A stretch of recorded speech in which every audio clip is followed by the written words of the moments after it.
Bonjour à tous et bienvenue. Alors ce soir c'est le premier live sur la chaîne Facebook de l'Union régionale des faux de Paris Nord. Faudra excuser les petits couacs, les petits problèmes de son parce que forcément il y en a, c'est la première fois, on n'a pas des moyens techniques extraordinaires.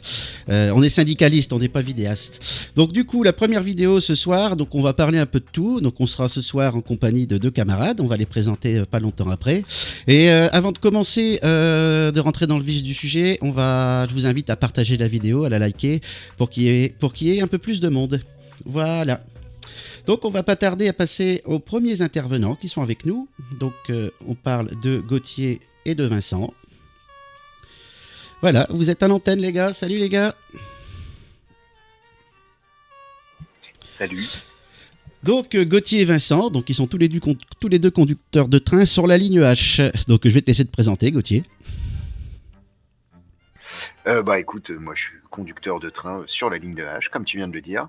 Je suis syndicaliste à FO depuis déjà quelques temps. Et puis je suis délégué syndical et RPX sur le CSE. Ok, super. Et toi Vincent, à ton tour? Bonsoir à tous, donc moi c'est Vincent, je suis ADC à l'UP de Persan-Beaumont sur la ligne H.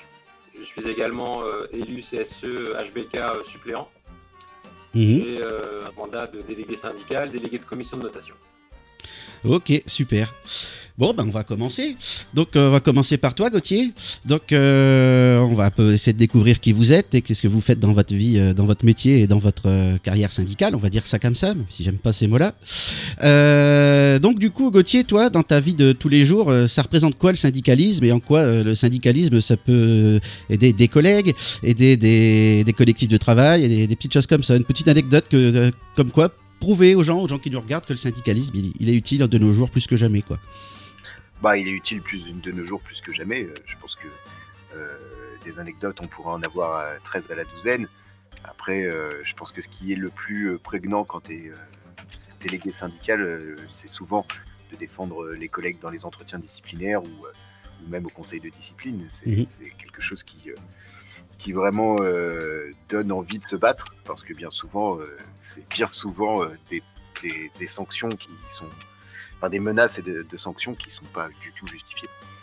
Donc du coup, on essaye de défendre les collègues dans une boîte qui n'a qu'une envie, c'est de s'en débarrasser. Ouais, tout à fait. Tout à fait. Et du coup, Vincent, même question, dans ta vie de tous les jours, le syndicalisme, c'est quoi? Ça représente quoi? Alors déjà, ça représente beaucoup de temps passé, puisque en tant que délégué, on est souvent sollicité par les agents, ce qui est normal, à toute heure. Moi, si je peux vous raconter une petite anecdote, c'est un jour, à ma prise de service, j'ai croisé un collègue qui était très contrarié suite à sa visite d'aptitude sécurité, parce qu'il avait eu des examens complémentaires à faire et qu'il avait dû se débrouiller tout seul, et aussi y aller sur son temps personnel. Donc ça m'a interpellé tout de suite, et puis après discussion avec lui, je lui ai expliqué que ça ne devait pas se passer comme ça. J'en ai discuté avec le chef du P, et du coup l'agent a pu récupérer les 2 journées qu'il avait passées à faire des examens complémentaires, il les a récupérées en congé. Donc voilà, une petite anecdote, donc autant vous dire qu'il était ravi. En plus les examens complémentaires étaient bons, donc il a pu être apte à la sécurité pendant 3 ans. D'accord, c'est cool. Donc on dit bonjour aux gens qui sont dans le chat. Bonjour Mathieu, bonjour Olivier, bonjour Majid. Si vous avez des questions, donc ceux qui sont dans le chat, ceux qui écoutent, ceux qui regardent, n'hésitez pas, je lis tous les commentaires, j'en sélectionnerai quelques-unes pour les intervenants. Évitez un peu les bêtises, même si on n'est pas là non plus pour être trop sérieux. J'ai entendu tout à l'heure, Gauthier, tu parlais de sanctions disciplinaires, et toi Vincent aussi. Ça me rappelle un événement qu'il y a eu il n'y a pas très longtemps où l'entreprise elle a choisi de sanctionner 140 conducteurs.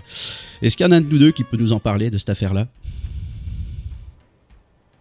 Allez, au hasard, Vincent. Moi j'aurais dit Gauthier au hasard. Mais bon, allez, Gauthier alors. Non, mais Gauthier, pourra compléter, je peux démarrer, amorcer le sujet, il n'y a pas de souci. Alors, on va recontextualiser. Le 5 juillet dernier, il y a eu un mouvement massif de conducteurs sur la H et sur la B, c'est-à-dire qu'on a eu des conducteurs qui se sont mis en grève à la prise de service, donc en posant des D2I à la prise de service. Tout ça, c'était pas un caprice, c'est que depuis presque un an, on discute avec le directeur d'établissement et les directeurs d'établissement par rapport à nos conditions de travail, nos salaires, etc. Et que ces discussions sur ces deux sujets-là, en tout cas, n'ont abouti à rien. Et donc, c'était une mobilisation pour avoir justement gain de cause là-dessus. Donc, selon les textes, on est sanctionnable, sans pour autant préciser le niveau de sanction attendu. Et en tout cas, ce n'est pas des sanctions automatiques, c'est à l'appréciation du DET. Sauf que là, on a affaire à une direction qui fait du zèle et qui veut marquer le coup et qui veut faire peut-être des exemples. Donc, on a eu, tous les agents ont eu une sanction. Après, il y a eu différents niveaux de sanctions. Ça a été du blâme sans inscription à un jour de mise à pied avec sursis. Bon, autant dire que plutôt que de calmer les choses et de satisfaire dans nos revendications légitimes, en fait, ça n'a fait que mettre de l'huile sur le feu. Donc ça n'a pas arrangé les choses. Je te laisse la main, Gauthier. Ouais, bah, t'as dit tout ce qu'il faut. Après, clairement, ça n'a pas arrangé les choses. Clairement, moi, j'ai fait quelques entretiens disciplinaires pour des agents qui, justement, étaient menacés au-dessus de BSI, y compris une mise à pied avec sanction, avec sursis, pardon. Dans tous les entretiens disciplinaires, ce qui a été dit, et que ce soit côté H ou côté B, c'est vraiment que c'était un cri d'alerte. Les agents, ils n'ont pas vocation, les travailleurs de manière générale, ils n'ont pas vocation de base à vouloir ne pas respecter les règles, si les règles sont respectées des deux côtés. Bon, bah, voilà, la direction, elle ne respecte pas les règles, donc les agents ont décidé de ne pas respecter les règles, et la direction utilise le pouvoir de subordination qu'a un patron face à un travailleur, de pouvoir le sanctionner. Elle en use et en abuse. Elle aurait pu ne pas le faire, c'était une possibilité. Je pense que, comme tu l'as dit, ils veulent faire des exemples. À mon avis, clairement, s'il y a bien une chose dont ils ont peur, c'est que ce soit contagieux et que les agents comprennent que la grève avec la D2I, c'est la loi, mais il y a un moment ou un autre, quand la direction ne respecte pas elle-même la loi, parfois il faut qu'on la respecte pas aussi, et après c'est un vrai rapport de force, c'est plus un rapport de subordination. D'accord. Très bonne réponse. Et du coup, c'est super que vous ayez parlé de ça pendant la présentation, parce que la première chose sur laquelle on va parler, c'est de ces fameuses grèves, pourquoi les agents ont été sanctionnés, de ça on l'avait dit, mais du coup, on va parler par exemple de ce que fait l'entreprise quand un agent fait une grève de 59 minutes. Que fait l'entreprise ? Alors, sur ça, on a sorti une com. Et je vais laisser plus Gauthier en parler par rapport à ça, évidemment, parce que c'est lui qui l'a rédigé. Et donc la com, elle explique comment la boîte, voilà, je l'affiche. La com, elle explique comment la boîte, elle gère les DA. Et la com, elle explique comment la loi dit qu'il faut poser les DA. Donc je suppose que là, c'est visible pour tout le monde. Donc on va pas le lire, par contre on va regarder un petit schéma intéressant qui explique tout. Est-ce que tu le vois, Gauthier ? Ouais. Alors je te laisse parler. Je pense que le schéma il est assez parlant. D'ailleurs c'est une très bonne initiative d'un camarade, le schéma. C'est vrai qu'on n'a pas forcément toujours l'habitude d'en mettre, mais là clairement c'était utile parce que ça explique tout en fait. Le principe il est simple, la direction elle estime que comme l'agent est gréviste, il y a une suspension du contrat de travail, donc elle peut le réutiliser comme elle veut, n'importe comment après. C'est pas ce que dit la loi, c'est pas ce que dit le RH non plus 924. On a un avis de l'inspection du travail et on a aussi un arrêté de cour d'appel qui explique comment les choses devraient se passer. C'est-à-dire que quand les agents 48 heures à l'avance se déclarent étant grévistes, la boîte elle a 48 heures pour faire un plan de transport adapté pour pouvoir assurer un service minimum. Et pour le plan de transport adapté, elle ne peut utiliser que les agents non grévistes. Donc peu importe que l'agent fasse 1 minute de grève ou 24 heures de grève, il ne peut pas être utilisé dans le plan de transport. Il ne reste que donc une seule possibilité à la direction pour un agent qui ne ferait pas l'entièreté de son service en grève, c'est de le réaffecter dans le reste de son service, moins la grève. Et c'est d'ailleurs logique, parce que donc ça c'est l'exemple 1, ça c'est la normalité, l'exemple 2 c'est ce qui devrait se passer, l'exemple 3 c'est ce que fait la boîte, et là où on a mis des points d'interrogation, par exemple, ça pose tout un tas de questions. Un agent qui est en grève en plein milieu de son repos, comment il est repris, s'il lui arrive quoi que ce soit, est-ce qu'il est considéré en accident de trajet si par exemple, la direction dans l'exemple 3, l'agent est en en grève de 4h27 à 5h26, elle lui met une journée à 9h54. Bon, bah, l'agent, s'il vient à 9h54, est-ce qu'il est vraiment considéré en accident de trajet? Alors que pour nous, il devrait être considéré comme en service. Et si l'agent vient à 4h27, ou alors pas à 4h27 parce qu'il est en suspension du contrat de travail, mais s'il vient pour 5h26, qui est normalement sa prise de service minorée de sa grève, et qu'il lui arrive quelque chose pendant son trajet, est-ce qu'il est en accident de trajet ou pas? Ça, c'est impossible à savoir, puisque normalement, on ne devrait pas faire ça. Donc ça pose tout un tas de questions, et c'est pour ça que la loi, elle est plutôt simple. Normalement, un agent qui fait grève de 59 minutes, c'est 59 minutes sur sa journée de service, on lui enlève le reste. Si après, il n'y a pas de train, si après, le plan de transport ne comprend pas des trains prévus sur sa journée, ça, c'est la problématique de la direction, en fait, c'est pas la problématique de l'agent. Et donc, on se retrouve à des agents grévistes qui font des journées complètes, donc avec 1 heure de grève, donc qui font la même chose que des agents non grévistes, mais avec une sanction financière de 1 heure de grève, et qui, en plus de ça, sont discriminés. C'est clairement une entrave au droit de grève, c'est fait pour. Hein. Je veux dire, la boîte, elle sait pourquoi elle fait ça, c'est pour vraiment faire comprendre aux agents que pour elle, ça suffit, les grèves de 59 minutes, c'est pas normal, il faut sanctionner. Bon, du coup, on va pas se laisser faire. Ouais, donc là, l'adage travail égal, salaire égal, il est complètement perdu. Totalement. Totalement. Enfin, je veux dire, l'exemple qui parle bien pour ceux qui n'ont pas l'habitude des roulants, c'est si on prend quelqu'un en 3-8, c'est comme si on appelait pour dire au patron je suis en grève alors que je fais une matinée, et que le patron dit ok, il n'y a pas de souci, tu viens l'après-midi et tu feras tes 8 heures. C'est la même chose. Youpi, c'est la fête. C'est la fête. C'est la fête. On va en profiter pour répondre à une question de Brigitte qui demande si on a des informations concernant les modalités des élections. Alors les modalités des élections, on a seulement les grandes lignes, parce que les protocoles ne sont pas encore passés, mais il est aisé de dire que ça sera comme il y a 4 ans, c'est-à-dire en dématérialisé. C'est-à-dire que tous les cheminots qui sont électeurs recevront chez eux 2 courriers, un courrier avec des identifiants et un courrier avec des mots de passe pour pouvoir voter. Une fois l'obtention de ces 2 courriers, à partir du jour d'ouverture de vote, donc le 17 novembre, tous les agents seront amenés à se connecter à la plateforme de vote et bien sûr voteront FO. Voilà. S'il y a d'autres questions, n'hésitez pas. Est-ce que quelqu'un souhaiterait réagir encore sur le sujet des 59 minutes? On passe au sujet suivant. Moi, je veux bien en dire un mot. Oui. En fait, sur le petit schéma que tu as montré, Thomas, le dernier cas, celui qui applique la direction, pose vraiment problème, parce qu'en fait, le petit rectangle qu'on voit en rouge, c'est le temps de grève. Or, un salarié ne peut faire grève que sur son temps de travail. D'accord ? Ce qui suppose que sur ce petit carré rouge, il est déjà au travail, mais il est gréviste. Et donc, derrière, il doit enchaîner sa journée. Et si on considère sa prise de service au début de sa grève et sa fin de service à la fin de la journée, le petit rectangle noir, cette fois-ci, on voit que ça dépasse largement les 8 heures de service, 8 heures d'amplitude. Donc moi, j'invite tous les collègues qui se retrouveraient dans ce cas-là à refuser la commande puisqu'elle n'est pas conforme. On ne peut pas être commandé sur une journée de plus de 8 heures, sans coupure. Donc voilà ce que je voulais ajouter. Mais bon, plus globalement, on a affaire à une direction qui connaît la règle, qui connaît la réglementation, qui a connaissance des courriers rédigés par l'inspection du travail et des décisions de justice, sauf qu'en fait, elle applique ce qu'elle veut.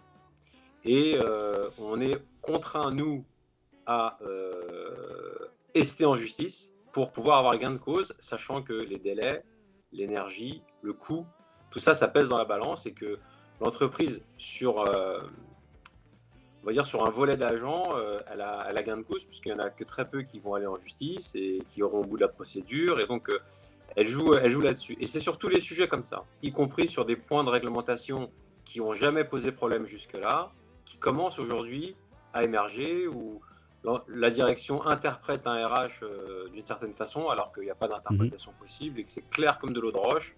Il faut juste savoir lire le français. Donc voilà un petit peu le climat dans lequel on évolue, dans ce vers quoi tend cette entreprise, et forcément, c'est pas bon pour nous. Mais on est là et on surveille et on se bat, et on défend les droits des cheminots. Tout à fait. Alors concernant les grèves et les 59 minutes, il y a une question de Mathieu. Donc je vais la lire. Hein. Petite question. Sur une journée où je n'ai rien de graphiqué, je pose 59 minutes de 23h à 23h59. À partir de quelle heure suis-je réutilisable le lendemain ? Je vous laisse un des deux répondre. Ah, Gauthier, on t'entend pas. Ça dépend du roulement, en fait. Maintenant, théoriquement, il y a une suspension du contrat de travail, donc la boîte, elle doit remettre l'agent dans son roulement le plus vite possible. Soit elle le remet le plus vite possible, nous, c'est ce qu'on estime. Donc le lendemain, donc elle lui met sa journée de roulement, si bien sûr les temps de repos sont respectés. Bien entendu qu'elle, le plus vite possible, elle l'utilise comme elle veut. Donc dans les faits, elle peut l'utiliser dès minuit. D'accord, je suis d'accord avec la réponse. Je suis d'accord. Oui. Thomas, si je peux ajouter quelque chose. Tu peux. Par contre, en aucun cas, l'entreprise peut utiliser l'agent avant. Et ça, c'est très important. Quand on pose une D2I de 23h à 23h59, alors c'est une faille dans le système, c'est une petite brèche, c'est OK. Mais en aucun cas, l'entreprise peut utiliser l'agent avant. Donc, si on pose une D2I à 23h, on ne travaille pas avant et forcément on ne peut pas travailler après puisque on bascule à partir de minuit sur un autre jour calendaire. Tout à fait. La précision, elle était importante. Elle était très importante même. Alors, on va passer au sujet suivant, si vous le voulez bien. Si vous le voulez bien. Alors, le sujet suivant, il concerne un article que j'ai trouvé, que j'ai eu ce matin sur le média France Info. Donc, on va l'afficher. Voilà. Et puis on va le parcourir ensemble, et puis comme ça on pourra réagir. Alors le titre, et c'est là c'est des chiffres auxquels on n'est pas habitué. Selon un sondage que France Info vous dévoile ce lundi, une majorité de cadres veulent partir à leur retraite à 60 ans, et une bonne proportion d'entre eux sont prêts à manifester, à se mettre en grève pour cela. Donc on le rappelle, hein, on va en parler. On va en parler juste après. Il y a quand même une réforme des retraites qui se prépare de la part du gouvernement. On donnera les détails. Mais là, ce qui m'a interpellé, c'est que les mœurs se changent, les mentalités changent et les gens pensent de plus en plus à eux, à leur avenir. Surtout la population des cadres qui n'était pas la plus intéressée par leur âge de départ à la retraite il y a encore quelques temps. Donc c'est des confrères du Notre OS qui ont demandé cette étude et dévoilent que 56% des cadres veulent une réforme des retraites, oui, mais qui peut leur permettre de partir à 60 ans avec une prise en compte des années d'études. Ce souhait est particulièrement marqué chez les seniors, parce qu'ils se rendent compte que, ils ont commencé à travailler à 25, 28, 30 ans, et ils n'ont pas leur trimestre en fin de carrière pour pouvoir partir. Et la deuxième surprise du sondage, c'est un baromètre annuel, près d'un cadre sur deux, donc ça c'était dit dans le titre, se dit prêt à manifester pour prendre sa retraite, pour défendre sa retraite, et 42% pourraient se mettre en grève. Ça c'est un chiffre inédit aussi. Parmi les revendications, hormis l'âge de départ, il y a le niveau des pensions. 82% des cadres veulent toucher une pension au moins égale à 75% de leur salaire en fin de carrière, alors que selon Sophie Binet, donc elle vient du Notre OS, de la CGT, les cadres du privé touchent aujourd'hui 67% de leur dernier salaire, et que selon une prévision de l'Argicarco, dans 40 ans, ils pourraient ne toucher que 51% de leur salaire. Donc ça, c'est le premier aspect intéressant de cet article. Et le deuxième aspect intéressant de cet article, on continue, les salaires baissent et le télétravail a des répercussions négatives. Parce que le pouvoir d'achat des cadres a baissé. Sur un an, la baisse des salaires pour les employés était de 2,7%. Donc on parle de baisse des salaires, il faut rajouter à ça l'inflation qui n'arrange pas les choses. Et pour les cadres, elle monte à 3,7%. Donc pourquoi ? Donc selon toujours cette même dirigeante, c'est parce que les cadres sont exclus des augmentations collectives. Il y a un déclassement massif des cadres et une négation de la classification par les entreprises. On le vit chez nous. Par exemple, un DUO à l'attraction avant, il était qualif H, maintenant il est qualif G. Donc c'est une régression du poste, donc c'est une baisse de salaire. Un autre point qui évolue, c'est le temps de travail. On est désormais à 20%. Les cadres qui travaillent plus de 49 heures par semaine alors que le seuil d'alerte pour la santé est de 45 heures. Ça, c'est quelque chose de dramatique. C'est-à-dire que les cadres travaillent de plus en plus, sont payés de moins en moins. Donc c'est plus de 5 points de cadres qui font de trop longues heures par rapport au dernier baromètre. Ça veut dire que c'est en augmentation. Et le télétravail, en plus, quand il répond aux aspirations des cadres, il a eu des des répercussions négatives. Le temps gagné sur les transports est largement reporté sur le travail plutôt que les loisirs, et le télétravail a favorisé une augmentation des horaires atypiques, en soirée par exemple, notamment chez les femmes. Ça veut dire quoi? Quand on met 1 heure pour aller travailler le matin, 1 heure pour rentrer du travail le soir, et ben ces 2 heures-là dans la journée, en réalité, les gens qui font du télétravail, ils ne se lèvent pas plus tard, ils ne vont pas se faire une petite promenade, et ben ils les travaillent. Et notamment chez les femmes, ça, en soirée, ça veut dire que peut-être que dans la journée, elles ont des impératifs, ou alors elles n'ont pas terminé, elles sont plus consciencieuses, je ne sais pas, l'étude ne le dit pas. Donc je vais vous laisser réagir, hein, les copains, par rapport à ce qu'on vient de lire. Qu'est-ce que vous en pensez de ce genre d'études? En quoi c'est révélateur? Moi, je pense que le télétravail, c'est ce qu'on dit depuis longtemps, c'est que le télétravail, c'est pas pour rien qu'avant c'était encadré dans une mauvaise loi déjà, mais c'est parce que c'est la plus grosse attaque contre la journée de 8 heures. Le télétravail, c'est un gain non négligeable pour l'employeur en termes d'économie de coûts, que ce soit pour les bâtiments, pour les loyers, pour le chauffage en plus en ce moment, pour l'électricité des, loyers, des bâtiments, etc. Et puis, en plus de ça, eh ben voilà, dans la plupart des entreprises où il y a du télétravail, sont mis en place des logiciels espions qui contrôlent le temps de travail, le temps de présence. On parle de logiciels espions pendant le Covid qui étaient complètement tarés. Hein. Si au bout de quelques minutes, vous n'avez pas fait une interaction sur l'ordinateur, le truc vous compte plus en travail, quoi. Donc ça c'est n'importe quoi. Parce que forcément, quand on est à la maison, il y a tout un tas d'avantages, effectivement, on ne va pas dans les transports, on est mieux sur son canapé pour bosser, etc. Et puis on nous vend cette espèce de télétravail rêvé où on voit des jeunes cadres dynamiques qui sont partis à Dubaï pour faire du télétravail, etc. Enfin ça c'est un tout petit pourcentage qu'on nous montre, mais la plupart des gens, quand ils sont au télétravail, ils doivent gérer et la maison et le travail. Et donc pour les femmes, bien malheureusement, ça se traduit par gérer bien souvent les enfants, voire le foyer, parce que on n'est pas dans une société égalitaire à ce niveau-là. Et puis, donc forcément, elles sont beaucoup plus impactées. Et puis voilà, c'est une vie, entre guillemets, qu'on nous vend comme un rêve où tu restes chez toi à la maison et tu pourras faire ce que tu veux. Enfin, les cadres avaient déjà un système un peu identique, même s'ils devaient se déplacer, qu'on appelle le forfait jour, où ils géraient un peu leurs horaires du moment que le travail était fait. Depuis des années, tout le monde s'aperçoit que c'était une grosse douille, parce qu'en fait, comment dire, tout le travail qu'il y a à faire, c'est le patron qui le décide. Donc, faut pas rêver, le patron décide toujours d'avoir un travail qui correspond à un volume d'heures, et s'il peut encaisser plus, il encaisse plus. Et par rapport à ce que tu dis sur le déclassement, effectivement, on le voit très bien chez nous. Avant, un DEO, c'était Qualifié. Maintenant, c'était H. C'était H, maintenant c'est Qualifié, pardon. On le voit dans tous les autres services. Hein. Bien sûr. Vrai que nous, on est à l'attraction, on parle beaucoup de l'attraction. Mais en ce moment, par exemple, il y a maintenir demain à la FRA, c'est exactement ça. C'est-à-dire des responsabilités qui avant étaient sur le DU tombent sur les DPX. Les responsabilités qui étaient sur le DPX tombent sur le REC. Et après, sur le REC, ça tombe sur le TA ou le TO, et ces gens-là ne prennent pas de qualif, par contre, ils ont des responsabilités en plus. Et on se retrouve à avoir des mecs qui sont qualifiés, voire qualifiés, qui vont effectuer du management, qui vont devoir gérer des équipes, qui vont devoir faire des entretiens individuels, alors que c'est clairement pas dans leur qualification. Et ça, c'est un véritable problème, clairement. Tout à fait. Je vais en profiter pour lire le commentaire de Daniel, parce que c'est un commentaire à lire, qui dit « Et puis le but est l'individualisation des rapports entre l'employeur et le salarié, et comme l'union fait la force, on voit qui est affaibli. » Et oui, quand on est au bureau, au travail avec tous ses collègues, et que le patron rentre dans la pièce pour dire « Tadata, ça va pas », et ben quand il y a un collectif de travail pour relativiser les choses, ça se fait bien, mais quand le salarié il est tout seul chez lui, qui reçoit un appel en téléconférence ou un coup de fil, et ben qu'est-ce qui se passe? Il est tout seul, et s'il n'est pas habitué à l'exercice, on sait ce qui arrive.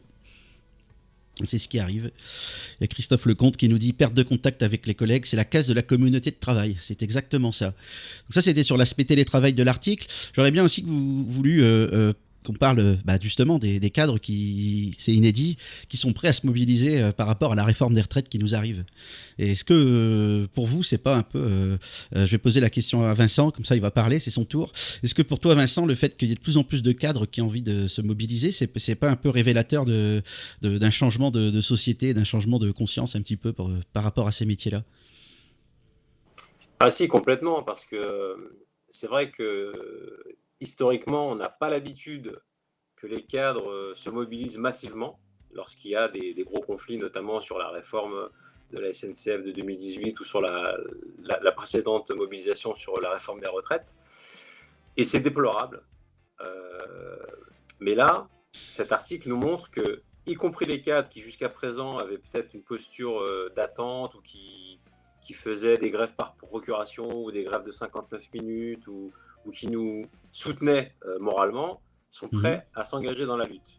Alors moi, ça, je trouve que c'est une très bonne nouvelle, mais malheureusement, c'est révélateur d'un climat ou d'une entreprise qui va mal, parce que c'est inhabituel, c'est inouï. Alors, tu parlais des salaires, de l'échelle des salaires et tout ça, c'est complètement ça, hein, en fait. Là, c'est décuplé par le phénomène d'inflation. Et on se retrouve même à avoir des situations d'agents qui refusent de prendre une promotion, une qualif, parce qu'ils savent pertinemment qu'ils ne vont pas gagner beaucoup plus, mais qu'ils vont avoir d'autres responsabilités, un autre environnement de travail, d'autres pressions aussi, qui sont difficilement acceptables. Et nous, c'est un travail aussi qu'on fait auprès de nos cadres, hein, parce qu'à l'attraction, par exemple, on a des cadres qui sont de moins en moins nombreux. C'est plus un métier qui fait forcément rêver, si tant est qu'il a fait rêver à un moment donné. Mais en tout cas, il n'y a plus trop de vocation. Et nous, nos DPX se retrouvent avec une gestion une flotte de conducteurs importante. Et ils ont du mal à gérer, en fait. Alors, ils font que de l'administratif, que de la paperasse. Il n'y a pas vraiment de suivi, de lien avec chaque agent. Et donc, on perd aussi cette technicité ou ce lien avec les conducteurs. Donc moi, si les cadres sont prêts à se mobiliser, je pense que c'est une bonne chose, mais dans un climat global qui, malheureusement, est déplorable. Tout à fait. Il y a un truc qui est intéressant aussi dans ton article. Alors, je ne sais pas si tu avais prévu d'en parler, mais du coup, Tu peux. ça m'a marqué. Ce qui est intéressant, c'est que ton article dit qu'une majorité de cadres est prêt à se mobiliser pour la retraite à 60 ans. Ce qui est intéressant, c'est que ce n'est pas l'âge de départ actuel. Hein. On est à 62 normalement. Le gouvernement parle de 65. Mais par contre, à EFO, nous, dans notre congrès confédéral, la résolution, elle dit que 60 ans, c'est déjà trop. Donc, du coup, nous, et je pense que c'est une bonne chose, notre conf, elle a prévu, en tout cas, d'avoir comme ligne de se battre pour la retraite à 60 ans. Et de mon point de vue, je pense que ce serait beaucoup plus mobilisateur, même si bien sûr qu'on va aller se bagarrer pour éviter de passer à 65, mais, Mhm. mais clairement, ce serait très mobilisateur si l'entièreté des confs syndicales, alors toutes ne suivront pas bien sûr, on se doute bien que certaines ont plutôt l'habitude de ne pas suivre sur ce genre de sujet, mais mettez à l'ordre du jour la revendication d'aller chercher la retraite à 60 plutôt que de se battre pour garder la retraite à 62, On est peut-être d'accord. qu'on aurait une mobilisation bien meilleure. On est d'accord. On est d'accord. Et oui, j'avais prévu de le dire, donc t'as eu bien fait de le dire. T'as eu bien fait de le dire. Et on verra bien. Hein. J'espère que ces chiffres seront vrais dans cette étude, parce que ça veut dire que si le gouvernement il veut aller au bout de ce qu'il a à faire, on aura besoin de tout le monde. On aura besoin de vraiment tout le monde. On aura besoin de tout le monde dans la rue. Et c'est bien. Il y a Daniel qui donne un commentaire. C'est un peu ce que j'allais dire. Qui dit que les cadres sont des salariés. Les employeurs se sont acharnés à leur faire croire autre chose. Mais la réalité objective se rappelle à tous. C'est vrai qu'il ne faut pas l'oublier que on a déclassifié des postes. On a mis plein de monde cadre pour faire joli, pour attirer les gens. Mais en réalité, c'est juste de ces salariés qui obéissent aux ordres comme tout le monde, hein, comme l'exécution, comme les maîtrises. Et c'est bien que ces gens prennent conscience enfin, parce que c'est la prise de conscience et l'information qui va faire que le jour où il faut se battre pour quelque chose ou qu'il faut se battre pour aller une augmentation de conditions de travail ou de salaire, si tout le monde en a conscience, je pense que c'est la meilleure recette pour arriver à ça. Souvent, oui, on a créé des clivages entre les cadres et les exécutants, entre guillemets, si on doit résumer ça, Mmh. parce que les cadres étaient censés, entre guillemets, appliquer la politique de l'entreprise et que les exécutants, eux, ils défendaient leurs conditions de travail. Et souvent, ça a été présenté comme, entre guillemets, le bras armé de la direction, le cadre, mais Mais oui, effectivement, c'est des salariés comme les autres, ils sont soumis à une autre pression, entre guillemets, même si ça reste une pression importante. On le voit, l'explosion notamment des burn-out, des bore-out, etc. Tout ce qui est risques psychosociaux au sein du travail, ça touche en particulier les cadres, même si ça touche bien entendu aussi les exécutions. Mais c'est pas la même chose quand on regarde par exemple là chez nous au siège l'intervention du flex office. Voilà, l'intervention du flex office, si on doit le résumer, hein, il y a 11 bonhommes qui devraient avoir un bureau, il n'y a que 9 bureaux. Et les deux autres qui arrivent en retard, entre guillemets, ils peuvent aller dans un autre lieu. Alors, bien entendu que la boîte, elle vend l'image du mec qui va aller bosser dans un tiers-lieu, dans le parc, tranquillou, il est bien, il est avec des oiseaux, il fait son petit team, c'est génial. Mais dans les faits, il n'a pas de bureau, donc il n'a pas son ordinateur à lui, son siège à lui si jamais il a des problèmes de dos, ses stylos rangés là où il les utilise d'habitude. Enfin, c'est toute une logique de travail et de fonctionnement. Normalement, quand on bosse sur un environnement de travail, l'environnement de travail doit être calibré pour pouvoir être efficace. Mhm. Tout ça, quand on n'a pas d'environnement de travail, du coup, tout ça, on l'a pas. Donc, c'est de la responsabilité du salarié d'avoir toutes ces fournitures, entre guillemets, même quand il bosse dans le parc avec les petits oiseaux, quoi. Sauf que c'est pas l'image qu'on en vend. Mais ça touche de plein fouet les cadres, bien sûr. Ouais. Puis c'est pas les petites primettes accordées pour le télétravail qui vont aider. Ah, ça, c'est sûr. Ouais, pour rebondir sur ton intervention, Thomas, moi j'ai une petite anecdote assez rigolote. Hein, c'est qu'un jour on pose une DCI, donc on est reçu, on rentre dans la salle, donc il y avait les représentants de la direction et puis les représentants de l'OS.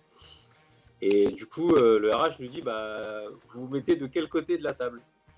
Alors moi je lui dis comme ça sur le ton de la rigolade, on peut se mélanger, hein, parce qu'au final on est tous salariés dans la pièce. Hein, et donc voilà, on a eu un petit moment de rire et j'ai ajouté d'ailleurs, si vous avez des soucis, on peut poser une DCI aussi pour régler vos soucis.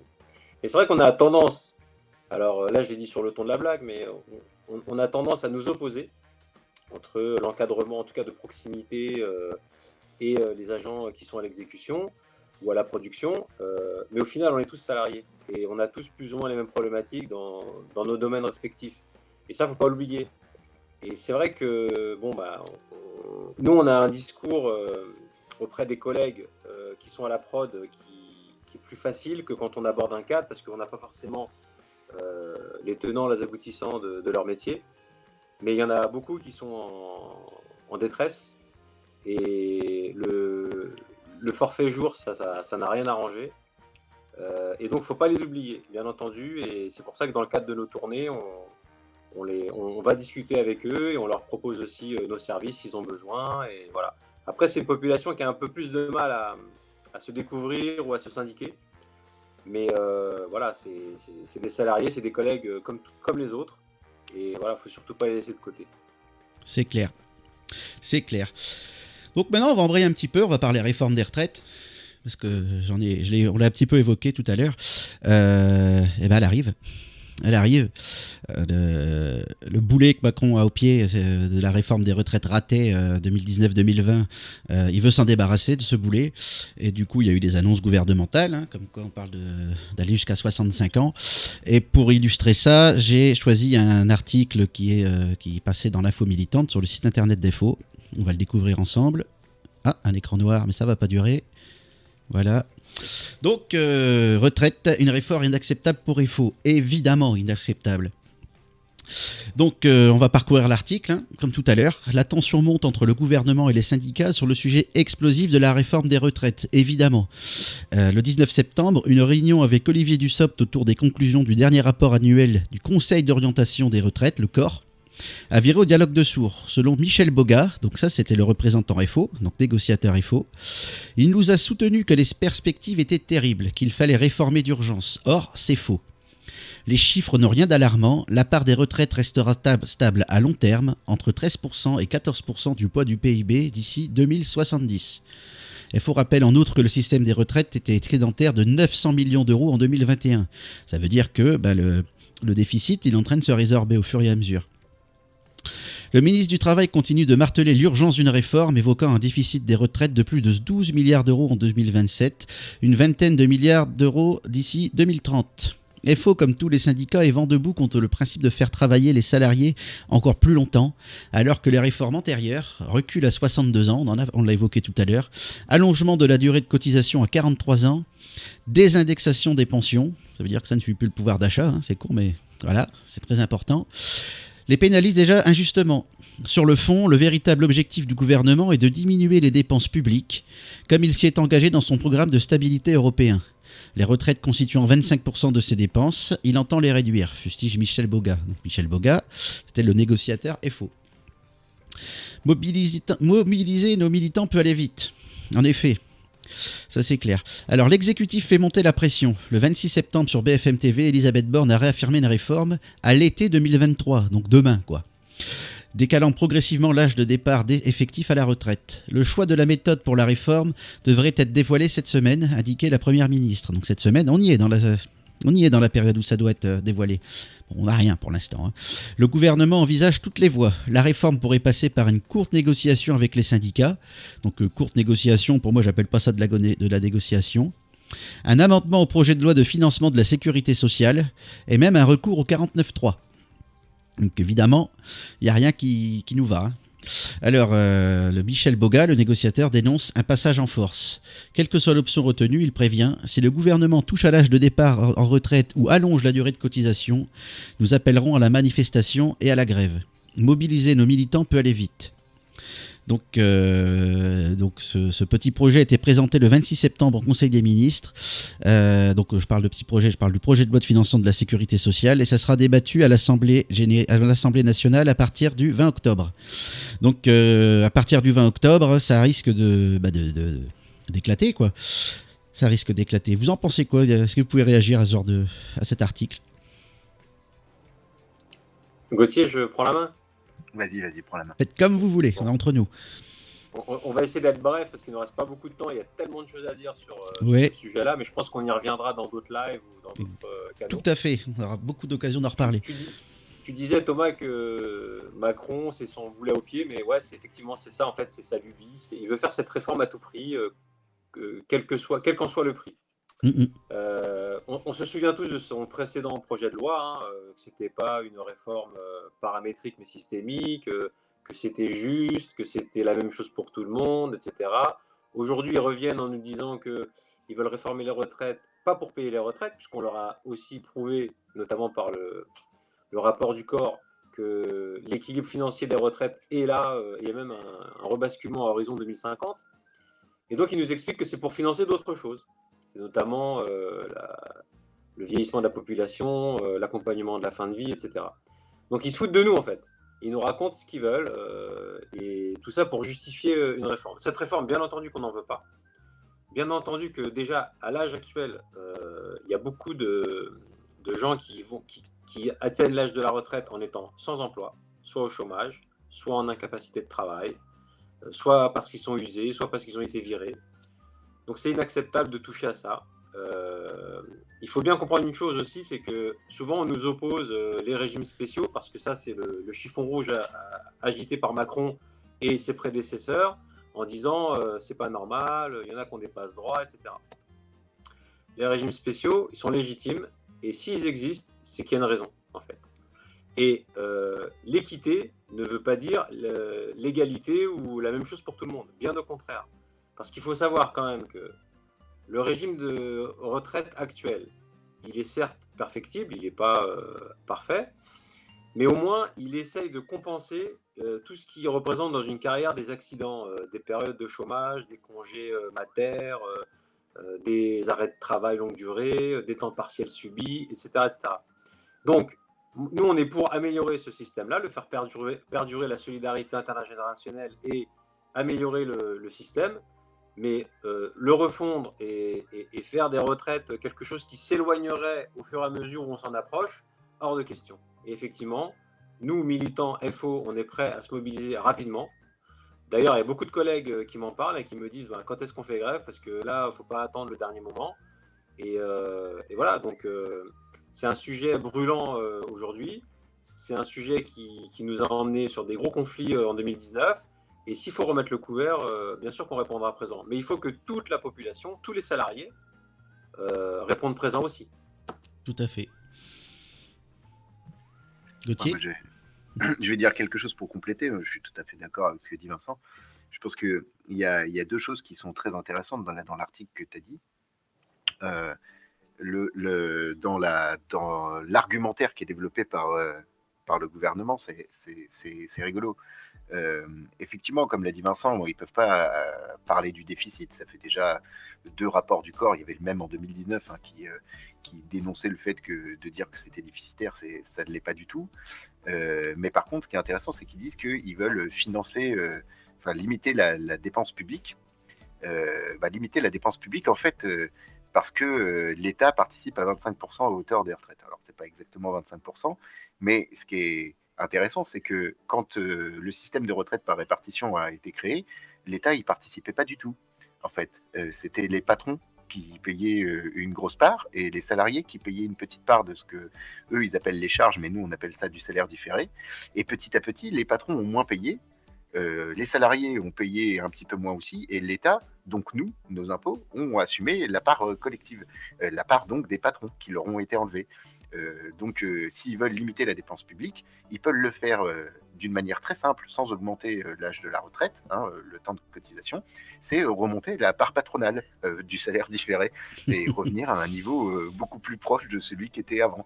Et du coup, effectivement, l'État va réduire ses dépenses publiques, l'âge de la cotisation ne va pas augmenter, et tous les gros enfoirés qui se gavent honteusement depuis notamment 2 ans sur le Covid, mais comme enfin, je veux dire, c'est le système qui est fait comme ça, qui font des profits juste, honteux.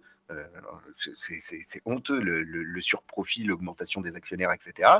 Tous ces gens-là vont commencer à cracher un peu parce qu'il est bien beau Macron et son gouvernement à vouloir défendre, mais après c'est sa ligne, c'est normal. Je veux dire, Macron il s'en cache pas, c'est un candidat du capital, etc. Voilà, il défend sa classe. Nous on pense qu'il y a quand même d'autres moyens, notamment en allant chercher l'argent là où il est, dans la poche de ceux qui nous le piquent. Et il y a aussi un autre aspect qui est intéressant, c'est que par rapport à ce que tu dis, Vincent, qui est tout à fait juste, sur le fait que leurs arguments sont faux, c'est juste de l'esbrouf, c'est juste pour y aller, comme en 2019, ils voulaient y aller, et peu importe. On se souvient en 2019, tous les trucs qui nous sortaient qui étaient juste risibles, quoi. Et ça se retrouve dans cette volonté. On a l'impression, justement, moi je voulais faire le parallèle avec notre direction quand on lui dit mais le droit de grève n'est pas respecté, ils te disent oui mais on s'en fout, pour nous c'est comme ça et puis c'est tout. Et j'en reviens à la même conclusion, c'est qu'il y a un moment ou un autre, c'est plus la bienséance et la négociation qui peut amener les choses. Il n'y a plus que le rapport de force. Et le rapport de force, c'est quand même nous qui l'avons. Je veux dire, c'est nous qui travaillons et c'est grâce à notre argent, enfin à notre production, au travail qu'on produit, que ces gens-là vivent. Il y a un moment ou un autre, il faut remettre la mairie au centre du village. Si on arrête de travailler, certes, nous, on est en grève, on n'a pas de salaire, mais eux non plus. Et eux, ils en ont beaucoup plus besoin que nous. Et je pense que c'est important de remettre ça en tête à tout le monde, et que oui, la grève, ça coûte, mais enfin, il y a un moment ou un autre, tout coûte. Mais si on veut se battre, le rapport de force, ça coûte. Et il faudra se battre, et se battre, c'est un sacrifice. Puis, on va se dire les choses. Partir en retraite à 65 ans, quand l'espérance de vie en bonne santé elle est en dessous de ça, c'est quand même un non-sens, c'est quand même un comble. Et il y a des commentaires à lire, on va les lire. Un long commentaire de Daniel qui nous dit: la religion de ce gouvernement est de ne pas augmenter la part du PIB consacrée aux retraites. Eh oui, ça c'était dans l'article, c'est plutôt de la diminuer. Or, il va y avoir de plus en plus de retraités en proportion de la population. Ne pas augmenter la part des retraites dans le PIB signifie appauvrir les retraites simplement. La vraie volonté n'est pas de faire travailler le plus longtemps, mais de donner moins aux retraités. Oui. Il nous promet des chiffres, à mon avis il est encore en train d'écrire. Il n'a pas voulu être là ce soir. Il n'a pas voulu être là ce soir. D'ailleurs, sans faire de politique, mais il y a eu des études qui sont sorties sur les votes exprimés aux dernières élections présidentielles en fonction des tranches d'âge, et on s'est rendu compte que massivement les retraités avaient voté pour Macron en pensant qu'il allait faire sa réforme des retraites et que ça allait, pour les retraités, les conforter dans leur retraite. Sauf que c'est tout le contraire qui se passe. puisque si on n'indexe plus les retraites sur l'inflation et sur les prix, leur pouvoir d'achat va baisser. Il aura déjà fait le coup avec la CSG il y a quelques années. Donc en fait, ils n'ont pas compris qu'ils se sont tirés eux-mêmes une balle dans le pied, malheureusement. Alors, c'est pas pour autant qu'on va laisser faire Macron. Il a été élu, mais il a été élu, on sait très bien dans quelles circonstances. Sa réforme, on n'en voulait déjà pas en 2019. On n'en voudra sûrement pas aujourd'hui. Et comme l'a dit Daniel, le double objectif, selon moi, c'est de dédier 13% du PIB, voire moins, aux retraites, pas plus, et aussi de se payer quand même tout ce qui est régimes spéciaux, hein, parce que les 42 régimes spéciaux, ça, s'il arrive à avoir ce trophée de guerre-là, il va faire le fier. Mais il ne nous aura pas. C'est clair. C'est clair. Il veut appauvrir les retraités, les faire travailler plus longtemps. Et là, depuis quelques mois, quand il suffit d'ouvrir n'importe quel média, et on apprend que rien que l'alimentation s'est augmentée de 10%, l'énergie, même avec le bouclier tarifaire, ça devient de la folie. Et puis on continue, on appauvrit les gens, on appauvrit les gens. On va dire... vas-y. La réforme qu'il veut faire, il pourrait la faire, d'accord ? Selon lui, ça réglerait des choses. Mais on peut aussi voir les choses d'un autre côté, c'est de dire... On rétablit un équilibre salarial entre les hommes et les femmes, on règle la question du chômage, et ça va faire des cotisations en plus. Exactement. Des cotisations en retraite en plus. Et donc, au final, là, il règle un problème de façon, on va dire, comme ça l'arrange lui et comme ça arrange aussi ses copains, et le patronat en général. Mais on peut faire les choses différemment. En fait, on nous lobotise un peu, on essaye de nous faire penser qu'il n'y aurait que cette solution-là qui serait viable.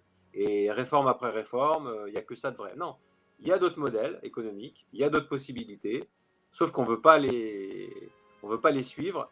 Et nous, on est là aussi pour éveiller les consciences, pour discuter comme on le fait là aujourd'hui dans les médias, mais aussi à la télévision, à la radio, dans les journaux, pour expliquer aussi aux gens, on n'est pas les seuls, hein, mais qu'il y a d'autres voies possibles et que la question des retraites, en fait, c'est un faux problème. Tout à fait. Ouais, tout à fait. Surtout que le maire, il l'a quasiment dit dans un média. Il n'a pas voulu, mais il l'a quasiment dit quand même. Réformer les retraites, c'est pour essayer de piquer de l'argent dans les caisses de retraite et puis financer d'autres projets avec. D'autres projets qui font que finalement, la retraite, la cotisation de la retraite, ça devient un impôt en fait. Ça devient un impôt. Oui. Puis comme tu disais tout à l'heure, c'est du salaire différé, Gauthier. Bien sûr. Donc là, ils vont faire main basse sur tout ce qu'on a cotisé, y compris les caisses complémentaires. C'est un hold-up en fait qu'ils font, ni plus ni moins. Oui, puis ce qui est intéressant, c'est que déjà, ils parlent de ça pour, entre guillemets, financer le quoi qu'il en coûte. Hein. Le quoi qu'il en coûte, c'est quand même des milliards qui ont été donnés aux actionnaires pour maintenir leur taux de profit. On parle même pas de juste maintenir un profit, c'est maintenir leur taux de profit, faire en sorte que ça continue de grimper. Donc, et ça, ça a été financé par les États. Alors, l'État français n'est pas le seul. Hein, Bien sûr. Donc, il y a un moment ou un autre, il y a un trou dans les caisses, forcément. Et puis, ce qui est intéressant, c'est que, comme tu l'as très bien dit, Vincent, c'est pas le premier gouvernement qui nous dit ça. Ça a toujours été l'optique de taper sur les retraites parce que les retraites, c'est un système qui est en dehors de la finance mondiale. Il faut se rappeler qu'en 2008, lors de la crise des subprimes, le seul pays où la pension n'a pas baissé, c'est la France. Parce que, justement, le système des retraites par répartition est fait de telle manière que, de toute façon, l'argent n'est pas réinvesti dans la finance, il n'est pas stocké sur une banque en attendant de revenir, c'est pas justement une pension par point, c'est un système par répartition, ceux qui cotisent payent les retraités actuels, point. Bien sûr. Et ça, c'est de l'argent qui n'est pas dans un système, dans une espèce de grosse machine à laver qui a besoin d'argent pour faire de l'argent. Et le vrai objectif, je suis d'accord avec ce que dit Daniel, c'est d'aller péter le régime général pour faire en sorte que le budget de la retraite qui est supérieur à celui de l'État, rentre dans le giron de la finance et fasse des petits, parce que c'est bien connu qu'avec de l'argent, on fait encore plus d'argent. Exactement. Et c'est logique, parce que l'autre phrase sur laquelle je voulais revenir par rapport à ce que tu disais de plus en plus les gens s'appauvrissent, pas tous. Il y a une certaine classe qui, elle, ne s'appauvrit pas, bien au là-haut, contraire. Là, juste en dessous du soleil, là, au niveau financier. Et ce qui est important, c'est de se rappeler que nous, effectivement, on a 2 points communs. Le premier, c'est qu'on travaille, et que c'est par notre salaire qu'on vit. Et de 2, c'est qu'effectivement, on s'appauvrit. Et que ce soit cadre exécutant, c'est exactement la même chose. Exactement. Par contre, eux, c'est l'inverse. Ils ne travaillent pas. et ils s'enrichissent. Mhm.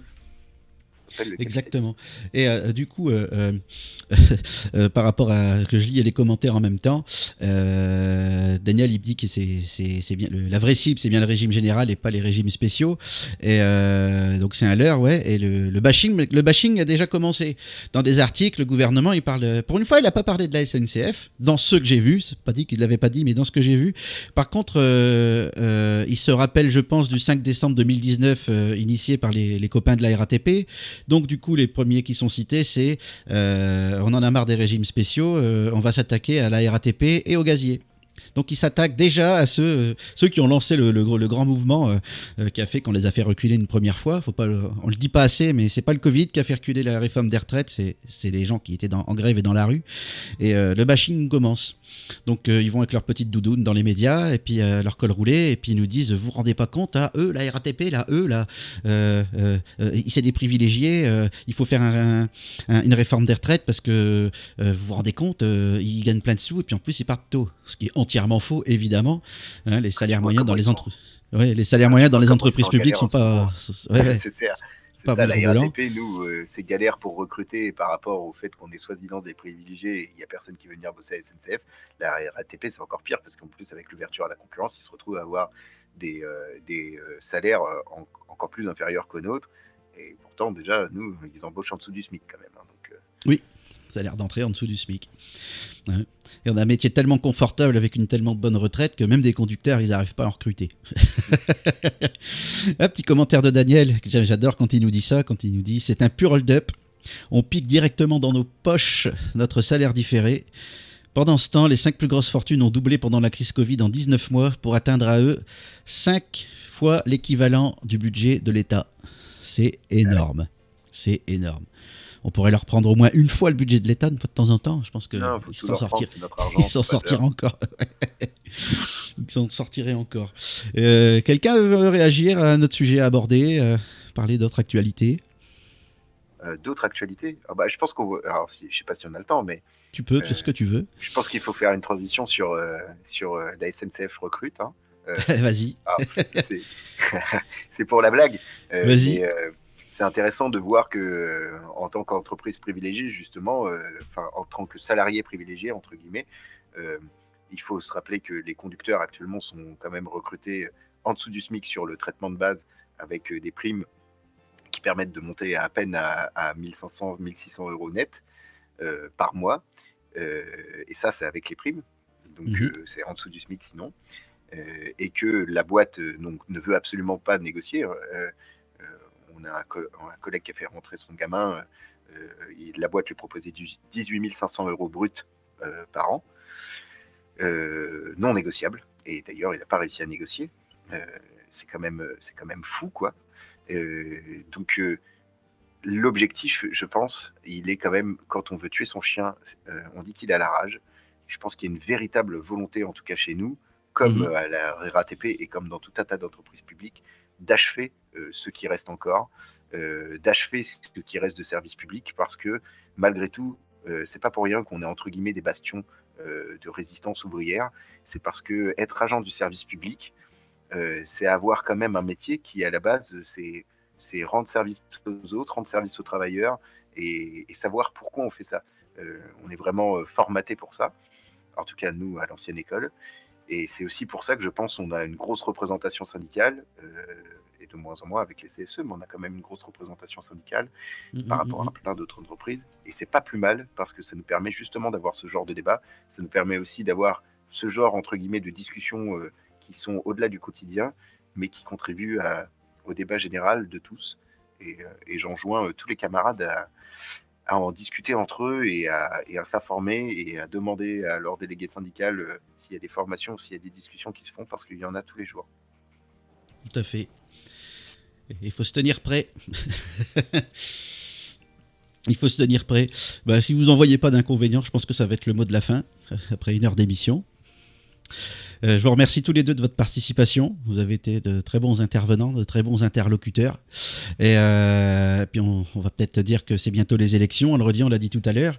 On fait pas des vidéos pour ça, mais c'est bientôt les élections. Et puis si vous voulez qu'on continue à exister, qu'on continue à défendre, qu'on continue à à se développer pour pouvoir avoir une voix qui s'entend encore mieux et puis gagner sur les revendications, vous savez quoi faire.